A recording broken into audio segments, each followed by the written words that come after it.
Hi, I'm Jessica Skarzinski for Cure Magazine, your guide to every stage of the cancer experience.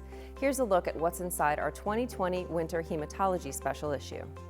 For decades, the treatment for acute myeloid leukemia remained the same: intensive chemotherapy. But a wave of new targeted therapies in recent years have expanded options for patients while helping them live longer and better lives. We delve into how oncologists are changing up therapy by making it personal.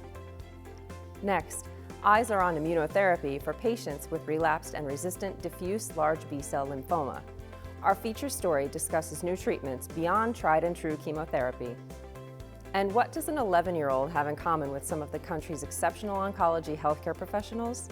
Each one is someone's hero. We share an inside look at Cure's most recent class of MPN Heroes. To read these stories and more, visit curetoday.com/publications and click on the latest Cure cover. Or ensure you don't miss a story when you subscribe to new issue alerts. Visit curetoday.com/email-profile for more information. And as always, thanks for reading.